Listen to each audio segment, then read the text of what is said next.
And now we're going to hear from David Burke, who, as you've heard, is the general editor, and he's going to give an overview of what you'll find in this book. So David, all yours. Thanks, Graham.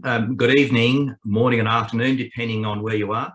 I've got just 4 minutes to introduce a book of over 540 pages, so you can do the maths.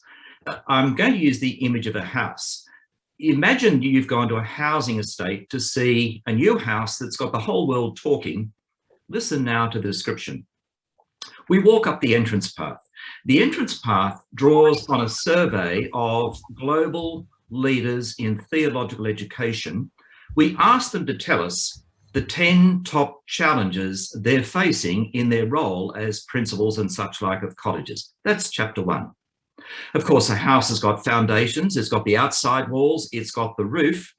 And so we have got some chapters. This is chapters 2 and 3, 5 and 6, where we have 2 chapters giving a theological perspective on theological education, and then 2 chapters looking at contemporary educational theory and how it works out in TEE.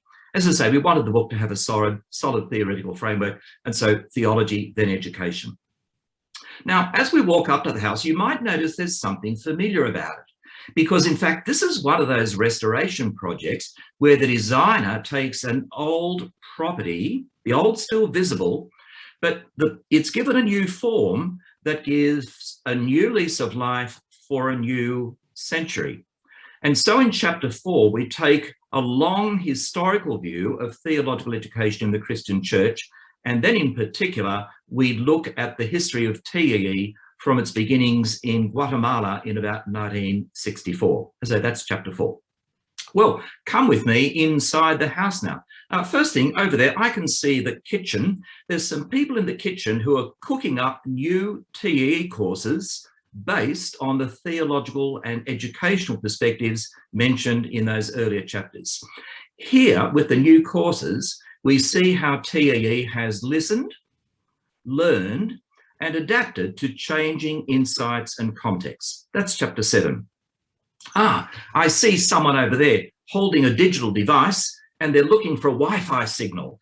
It's somebody then who's telling us how information technology can serve TEE while preserving its field-tested, educationally sound pedagogy and its highly relational qualities. That's chapter 8.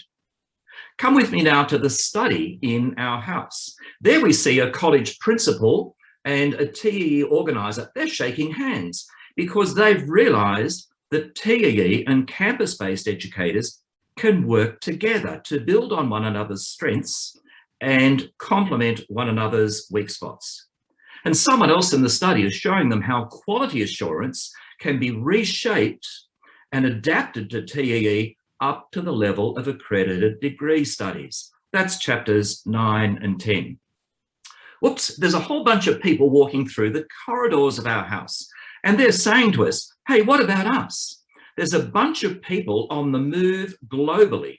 How can TEE bring ministry education to people who are in diaspora communities or in migrant communities? How can that be brought to them in their own language? That's chapter 11.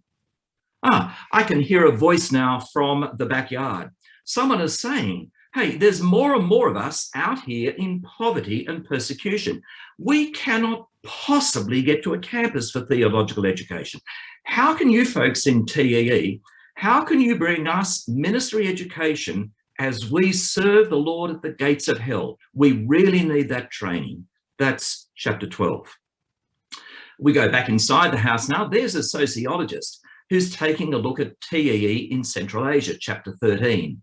And in one of the side rooms, there's someone else telling us of how the Increase Association supports the national bodies that do a great work to train grassroots educators, to develop courses that are faithful to the scriptures but contextual to that culture, and they also organise the learner groups. That's chapter 14. But look, what's a new house without some neighbours peering over the back fence and having a talk about it? Well, we invited the neighbours in. And so we asked some people who are involved in global, educational, church and mission leadership, we ask them to read the rest of the book in manuscript form and to answer 2 questions. First of all, what can TEE learn from the rest of the world? Second, what can the rest of the world learn from TEE? And that's chapters 15 to 21. And of course, always with a new house, there are some flyers. So we've given 3 appendices where we've given full examples of what a TEE lesson looks like at a basic educational level, that's discipleship, at an intermediate level of local church training, and then at advanced educational levels up to accredited degrees.